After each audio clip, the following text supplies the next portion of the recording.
Hello guys, mad for each other show అయితే నేను చూశాను. ఈరోజు ఎపిసోడ్ మొత్తం ఫైర్ ఫైర్. నటరాజ్ మాస్టర్ అన్నట్టుంది. నటరాజ్ మాస్టర్ విశ్వరూపం 2.0 చూపించాడనమాట. ఈరోజు ఎపిసోడ్ ఇలా ఉంది.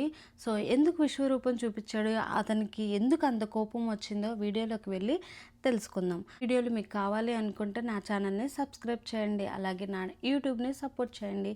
ఈ వీడియో ఖచ్చితంగా నచ్చుతుంది అనుకుంటున్నాను. సో లైక్ చేయండి, షేర్ చేయండి, సబ్స్క్రైబ్ చేయండి మరిన్ని వీడియోల కోసం. సో వెళ్ళిపోదామా వీడియోలోకి. సో ఈరోజు మొత్తం ఎలా ఉంది అంటే, నటరాజ్ మాస్టర్ నీతు ఒక కాన్వర్జేషన్. నటరాజ్ మాస్టర్ చాలా కోపం, అసలు ఎంత కోపం అంటే ఒక మనిషిని చంపేయాలి అన్నంత కోపంలో ఉంటారు కదా, ఆ కోపం అనేది ఈరోజు చూసామన్నమాట. అసలు ఎందుకు అతనంత కోపంగా ఉన్నాడు అంటే, తనకి ఎవ్వరూ గుర్తించట్లేదు, జడ్జెస్ వచ్చి అప్రిషియేట్ చేయట్లేదని, అలాగే పేర్స్ ఒక్కొక్కళ్ళు కూడా అసలు మీరు ఇలా చేస్తున్నారు ఇలా ఏది అప్రిసియేషన్ రావట్లేదు, అప్లౌజ్ రావట్లేదని, తన స్ట్రెంగ్త్ తను చూపించట్లేదని, స్ట్రెంగ్త్ చూపించే గేమ్స్ పెట్టట్లేదు అని చెప్పి ఈరోజు అలాంటి మాటలైతే వచ్చినాయి.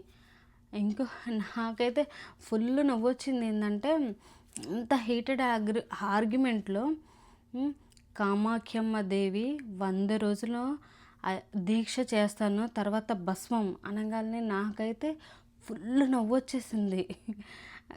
భస్మం అంటే ఎవరు భస్మం అయిపోయింది? ఆడుతున్న వాళ్ళ గేమ్ గురించా, జడ్జెస్ గురించా, యాంకర్ గురించా, అసలు బయట వాళ్ళ గురించా, ఆయన గురించా? అసలు ఆయనకున్న వయసుకి, ఆయనకున్నంత మెచ్యూరిటీకి, చాలా బిగ్ బాస్కి వెళ్ళొచ్చాడు, బయట షోలు చేస్తూ ఉన్నారు, చాలా నీతోనే డ్యాన్స్ ఆ ప్రోగ్రామ్ చేశారు. ఇన్ని చేసి ఒక సెలబ్రిటీ అయి ఉండి అన్నిటికన్నా కూడా తన వయసు, అనుభవం ఎక్కడికి వెళ్ళిపోయింది అనిపించింది. అసలు అన్ని మాటలు అవసరం లేదనిపించింది. నిజం చెప్పాలంటే తనకి అన్యాయం చేశారు అని అందరినీ అంటున్నాడు, కానీ ఆయనకైతే ఏమీ అన్యాయం జరగలేదు. ఒక విషయం చెప్పాలి అనుకుంటే, నీతు లాస్ట్ రావడం వల్ల అతను ఓడిపోయాడు. కానీ నాకు తెలిసి ఇలాంటి సంఘటన కనుక జరగకపోయినట్లయితే ఈ వీకెండ్లో జడ్జెస్ ఖచ్చితంగా నటరాజ్ మాస్టర్ని అప్రిషియేట్ చేస్తారు. సో ఫాల్ అయింది దేనివల్ల? వాళ్ళ వైఫ్ వల్ల. సరే, ఆమెకున్న ఏజ్ ప్రాబ్లము, లేకపోతే ఆడలేకపోవటము, ఏదో సంథింగ్ ఆమె వల్ల మిస్ అయింది తప్పితే తినంతటికి తినైతే ఏమీ లాస్ అవ్వలేదు. కానీ ఈయన చేసే ఆ పనుల వల్ల ఏంటంటే, అసలు ఏంటి నటరాజ్ మాస్టర్ ఇలా ఉంటాడా, ఇలా చేస్తాడా, కోపంలో ఉంటే ఇన్ని మాటలు మాట్లాడతాడా అని చెప్పి ఈరోజు అయితే కనిపించింది. అసలు ఎలా పడితే అలా అనేస్తున్నాడు అన్నంట. ఈరోజు చూసేసుకుందాం, ఈరోజు తేల్చేసుకుందాం, గుద్దేసుకుందాం, తన్నేసుకుందాం, ఏదైతే ఆమె పెద్దోళ్ళనే ఏదన్నా మాటలంటేనే వదిలేసి వచ్చాను, ఈ షోలో అయితే వదిలేసరాని, ఏదైతే అది అవుతుంది అన్నట్టు చెప్పడం ఫైర్ అయింది. నా స్ట్రెంగ్త్ చూపించాలని చెప్పి ఆ పోయిన గేమ్ని తీసుకెళ్ళి ఆ గొడ్డలతో నరుకుతూ ఉన్నాడు అనమాట. ఎందుకు అంత కోపం? అసలు ఎందుకు అంత కోపం? నాకు తెలిసి నా పాయింట్ ఆఫ్ వ్యూలో నేను ఆలోచించింది ఏంటి అంటే, ఇప్పుడు అంతకుముందు శివ అనే అతనికి ఇంజూర్ అయింది కాలుకి. సో అక్కడ ఏంటంటే, ఆ టాస్క్లో ఎక్కువగా అబ్బాయిలకి స్ట్రెంగ్త్ అనేది లేదు, అక్కడ అంతా ఫిజికల్గా ఏమీ లేదనమాట. సో అక్కడికి స్ట్రెంగ్త్ లేదు. సో సెకండ్ గేమ్ వచ్చేసి ఇతనికి ఇంజ్యూర్ అవ్వడం వల్ల ఏంటంటే, నార్మల్గా శాండ్స్ని విసిరేయటం, ఇది లక్, ప్యూరిటీ లక్. లాస్ట్లో ఎప్పుడైతే శివ్ ఎప్పుడైతే సేవ్ అవుతాడో దాని తర్వాత స్ట్రెంగ్త్ టాస్క్ పెట్టారనమాట. సో ఇతనికి ఇంజూరీ అవ్వడం వల్ల అలాంటి టాస్క్లు పెట్టలేదు. ఇంజూరీ కాకపోయి ఉంటే ఇలా లాస్ట్లో ఈ టాస్క్ పెట్టారా అని చెప్పి అతను అనుకుంటున్నాడని నేను అనుకుంటున్నా, నేను ఆలోచించిన దాని ప్రకారం. అయితే ఇక్కడ నీతుని చెప్పుకోదగొచ్చు అనమాట. అసలు ఎంత ఆయన్ని కంట్రోల్ చేస్తుంది అంటే, మాటలు జారకు, మాట్లాడకు, ఆ! నువ్వు ఏది పడితే అది మాట్లాడకు. కామ్ డౌన్, కూల్‌గా ఉండు.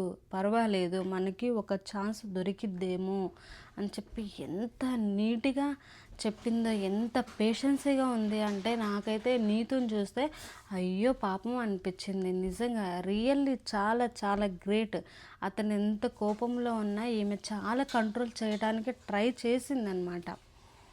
అసలు ఆయన అలా చేయకపోయినట్లయితే ఈమె కెమెరా దగ్గరికెళ్ళి ప్లీజ్ ఒక 5 మినిట్స్ నాకివ్వండి అని అడగాల్సిన అవసరం లేదు కదా! అందరూ ఇప్పుడు ఏంటి నటరాజ మాస్టరు వెళ్ళిపోతాడనా, లేకపోతే గేమ్స్ ఓడిపోయాడనా అంత ఇదిగా చేస్తున్నాడు, ఓటమిని తీసుకోలేకపోతున్నాను రకరకాల మాటలనేది అంటా ఉంటారు. అయన్నీ ఆమె పడాల్సిన అవసరం లేదు కదా! సో, ఈయన చిన్న చిన్న ఈ మెంటాలిటీ చూస్తుంటే నాకు అమ్మ ఒక సైకోపాట్ లాగా అనిపించింది యాక్చువల్లీ. కానీ ఆయనకున్న వయసుకి, మెచ్యూరిటీకి కొంచెం తగ్గి ఆలోచించంటే ఈ వీక్‌లో నిజంగా అతన్నే అప్రిషియేట్ చేయొచ్చు. నాకు తెలిసినంతటికి గెలుపు కన్నా గాను ఒక్కొక్కసారి ఓటమి ఎఫర్ట్స్ కూడా చాలా అంటే చాలా బావుంటాయన్నమాట. బిగ్ బాస్‌లో చాలా సార్లు చూస్తూ ఉంటామన్నమాట. గెలిసినోళ్ళ కన్నా గెలవనోళ్ళని కూడా చాలా బాగా అప్రిషియేట్ చేస్తాం. సో, అట్లా ఉంటే బావుండే. అసలు గ్రాఫే వేరే లెవెల్‌లోకి వెళ్ళిపోయింది. సో, దీని గురించి జడ్జెస్ ఏం మాట్లాడుకుంటారో ఏంటో చూడాలి. హ్మ్. ఇంకోటి చెప్పాలంటే ఆమె లిటరల్లీ కాళ్ళు పట్టుకుంటాను అన్నప్పుడు, మాటలు జారొద్దు అన్నప్పుడు అక్కడితో ఆగిపోవాలి. నేను ఆగను, గొడవ బద్దలు కొట్టుకుంటా. ఏదైతే అదయింది. ఆల్రెడీ వాళ్ళకి తెలిసిపోయింది. ఈ ఈ ఎపిసోడ్ దాటి కనుక నేను ఉన్నట్లయితే అప్పుడు చూసుకుందాము. ఏదన్నా నా గురించి ఇప్పుడు ఇవన్నీ జరిగినాయి. ఇన్ని మాటలు మాట్లాడాడు, ఇంత హార్మ్ఫుల్గా చేసుకున్నాడు కదా! అక్కడ ముందున్న బాక్స్ కూడా ఇరక్కొట్టాడు. అంత కోపం అవసరం లేదనిపించింది. సో, ఇవన్నీ జడ్జెస్ చూస్తూనే ఉంటారు. సో, లైక్ ఆడియన్స్ మనం కూడా చూస్తున్నాం. సో, ఇదంతా వీకెండ్‌లో అడుగుతారు. అప్పుడు ఏదైతే వాళ్ళందరూ భస్మం అన్నట్టుగా చెప్తుంటే నాకైతే అసలు ఎందుకు అనిపించింది. లైక్ అతని గ్రాఫ్ అతనే తగ్గించుకున్నట్టు నాకు అనిపించింది. తర్వాత అంజలి, పవన్ కొంచెం ఎమోషన్‌గా అయితే ఫీల్ అయ్యారు. ఇక్కడైతే అంజలి కూడా చాలా బాగా చెప్పిద్ది. సరే అయిందేదో అయిపోయింది. మహా అయితే ఎలిమినేషన్ అనేది అయిపోతాము. పోనీ హ్యాపీగా మనమైతే ఉందాము అని ఇక్కడి వరకు ఓకే. ఇలా చెప్పుకుంటే బాగుండేది. ఇప్పుడు ఒక కెమెరా ముందు అన్నీ చూస్తున్నప్పుడు బయటోళ్ళు వీళ్ళని చూసి ఇన్స్పైర్ అవ్వాలి కానీ వీళ్ళే ఎలా ఉన్నారా బాబు, ఇంక అందరూ అంతేనా అనిపించింది. కొంచెం కామన్ పీపుల్కి, సెలబ్రిటీస్కి కొంచెం డిఫరెన్స్ అనేది ఉండాలిగా. వాళ్ళ నుంచి ఏదో ఒకటి మనం నేర్చుకోవాలి. ఓ వీళ్ళు ఇలా ఉంటే వీళ్ళు ఇలా ఉన్నారు, సో మనం కూడా అలా ఉండాలి, ఒక ఇన్స్పైర్ చేయాలి. ఇలాంటి అవసరం లేదనిపించింది. దాని తర్వాత ఇక సోనియా, సిద్ధు వీళ్ళైతే ఇక్కడ అప్పుడప్పుడు కొంచెం మంచి మాటలైతే మాట్లాడుతూ ఉంటాడు. కొంచెం ఒక్కొక్కసారి ఎట్లనో మాట్లాడుతూ ఉంటారు. ఇక్కడైతే ఒకరిని తొక్కేసి ఒక గేమ్ ఆడాలంటే ఒకరిని తొక్కేసి వాళ్ళ గేమ్ని గెలవకుండా ఏదో అవన్నీ స్ట్రాటజీస్ ప్లే చేయాల్సిన అవసరం లేదు. మనంతటిగా మనమే ఈదుకోవాలి. మనమంతటిగా మనమే ఈదుకొని ఎలా అయితే ఒడ్డుకు చేరాలనుకుంటామో అలాగే గేమ్ కూడా అంతే స్పోర్టినెస్గా తీసుకోవాలి అని చెప్తుంది. ఇక్కడైతే నాకు చాలా బాగా నచ్చింది. అండ్ తర్వాత సంధ్య, బ్రిటో కూడా చాలా మెచ్యూరిటీగా మాట్లాడాడు అనమాట. సంధ్య వచ్చేసి నేను గెలిచేసాను హ్యాపీ మూమెంట్లో అతన్ని హగ్ చేసుకొని అలా కిస్ చేసుకొని అట్లా ఉంటుంటే, సో ఇదంతా ఇప్పుడు వద్దులే, ఆల్రెడీ ఓడిపోయిన వాళ్ళు కూడా ఉన్నారు, సో తర్వాత చూద్దాం అన్నట్టుగా లైక్ బాగా చెప్పారు. అక్కడైతే కొంచెం బ్రిటో మంచిగా ఆలోచించాడు అనిపించింది. అతను కూడా హెవీ నోట్ తీసుకున్నాడు అనమాట. అయితే సింపుల్గా నవ్వుతూ నువ్వు ముందే గెలిచేస్తుంటే బాగుండేది కదా అంటే, ఈసారి నెక్స్ట్ టైం బాగా బాగా ఆడి ఎట్లయినా ప్యారడైజ్కి వెళ్ళాలి అని చెప్తుంది అనమాట. సో నీతు వెళ్ళి గదిలో కూర్చున్నాక ప్రియాంక అడుగుతుందనమాట, ఎందుకు మాస్టర్ అసలు తీసుకోలేకపోతున్నారు, ఇప్పుడు ఆయన స్ట్రెంత్ గేమ్లో పెట్టాలంటే అది గేమ్ కాదు కదా, అన్ని గేములు ఆడాలి, అన్నీ దాటుకొని వెళ్ళాలి, అప్పుడే విన్నర్ అవుతారు, ప్రజల్లో కూడా గెలుచుకుంటారు. విన్నర్ అవ్వాల్సిన అవసరం లేదు నా దృష్టిలో అయితే. సో మనుషుల్ని గెలుచుకోవచ్చు, ఇప్పుడు నామినేషన్ పడుతుంది. దానికి ఖచ్చితంగా వీళ్ళందరూ కావాలి. వీళ్ళల్లో కొంచెం నటరాజ మాస్టర్ మంచోళ్ళు అది ఇది అనుకుంటూ ఉండాలి కదా! సో, అతను అలా చేయటం వల్ల ఎవరికైనా భయపడి ఉండదు. ఇట్లా ఎక్స్‌ప్లెయిన్ చేసుకుంటే మైక్ ధరించలేదనమాట ఆయన కోపంలో. ఒక్కసారిగా ఇలా కెమెరా కళ్ళు చూస్తుంటే నాకైతే ఫుల్లు నవ్వొచ్చింది. అటు చూసి ఆయన ఏంట్రా బాబు అట్లా చూస్తున్నాడు అతను అని చెప్పి ఖచ్చితంగా భయపడే ఉంటాడనమాట. అంత కోపంగా చూపాల్సిన అవసరం లేదు. ఆ చూపుకి ఎన్నో మీనింగ్స్ ఎతుక్కోవచ్చు అనమాట. అట్లా చూసాడు నటరాజ్ మాస్టరు. ఇట్లా కోపంగా కొట్టడం, అది చేయటం, ఇది చేయటం అట్లా చేశారు.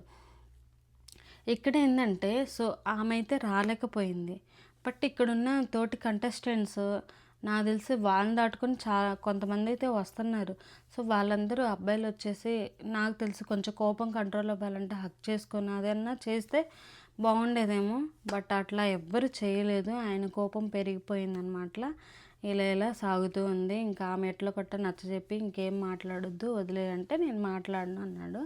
సో, ఇది డిస్కషన్ ఈరోజు జరిగిందైతే. తర్వాత మనం ఎలా అయితే అనుకుంటామో అక్కడ లోపల ఉన్నోళ్ళు కూడా ఒకళ్ళ నుంచి ఒకళ్ళకొకళ్ళు వీళ్ళు ఇలా ఉంటారు, వాళ్ళు అలా ఉంటారు. లోపల ఒకటి మాట్లాడతారు, బయట మాత్రం వీళ్ళే ఫేవరెట్ అన్నట్లు మాట్లాడతారని కొన్ని గాసిప్స్ ఇలా జరిగినాయి. తర్వాత ఇంకా ఇంకా నాకు తెలిసి ఇంకా ఉండినట్లయితే ఇంకా నటరాజ్ మాస్టర్ ఉన్నట్టయితే నాకు తెలిసి ఆ గోడను బద్దలు కొట్టుకుని వెళ్ళిపోయేవాడేమో అనిపించింది. లక్కీగా మాస్క్ మ్యాన్ వచ్చేసి ఆ గోడనైతే తీసేసి నటరాజ్ మాస్టర్ని అలాగే నీతుని చేతిలో చేయబెట్టి వాళ్ళిద్దరిని ఒకటి చేశారు. అలాగే అంజని అండ్ పవన్ని కూడా ఒకటి చేశారు. నాకైతే ఇక్కడ అమ్మయ్య ఒక ప్రళయం తప్పిపోయిందిరా బాబు అనుకున్నాం. సో, ఈ వీకెండ్లో దీని గురించి ఇంకెట్లా అనుకుంటారో ఏమో. సో, ఆమె ఎంత బాధగా పొద్దున అవ్వకపోతే చాలా అసలు ఆమె అంత బాధపడాల్సిన అవసరం లేదు.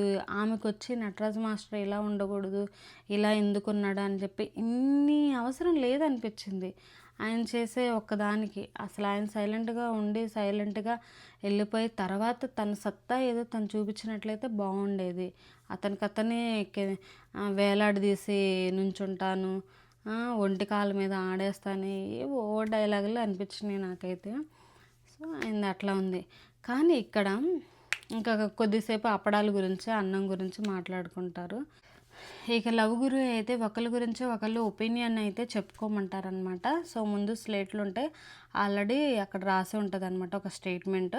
ఆ స్టేట్మెంట్ ఎవరికి ఇస్తారో దానికి తగినట్టు కారణాలు చెప్పమంటాడు అనమాట.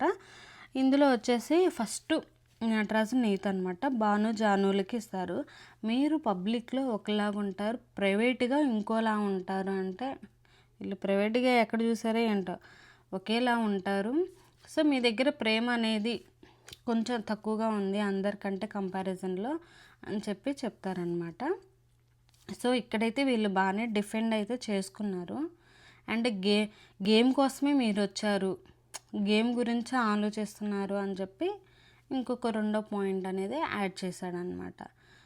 సో, దీని గురించి భానులు కూడా బాగానే డిఫెండ్ చేసుకున్నారు. ఏమంటే మేము ఇంట్లో అట్లానే ఉంటాము, కావాల్సినప్పుడు ఓ పక్కన కూర్చుంటాం, దాని గురించి డిస్కషన్ చేసుకుంటాము, ఇట్లానే ఉంటాము, ఇలానే చేస్తాము అన్నప్పుడు మీరు ఈ 3 వారాల్లో ఒకలాగున్నారు, ఇప్పుడు ఒకలాగున్నారు అంటే దాని మీనింగ్ ఏంటంటే ఎవరైనా చూస్తుంటే అబ్బా వీళ్ళు చాలా క్లోజు అన్నట్టుగా, అసలు చూడకపోతే ఏదో దూరంగా అన్నట్లు వీళ్ళకి అనిపించిందనమాట.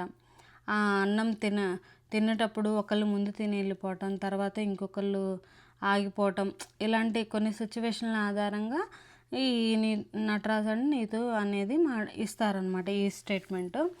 మేము అలానే ఉంటాము, మేము తినిపించింది ఎవ్వరూ చూడలేదేమో, మేము ఇట్లానే ఉంటాము అని చెప్పి మంచిగానే డిఫెండ్ చేసుకున్నారు. అలాగే గేమ్ కోసం అంటే గేమ్ ప్లాన్ చేసుకోవాలి, ఇద్దరం గేమ్ని అండర్స్టాండింగ్ చేసుకొని స్ట్రాటజీకి వేసుకుంటేనే కదా విన్ అయ్యేది అని చెప్పి మంచిగానే డిఫెండ్ చేసుకుంటారు. తర్వాత భాను జాను వీళ్ళు వచ్చేసి పవన్ అండ్ అంజలికి ఇస్తారనమాట.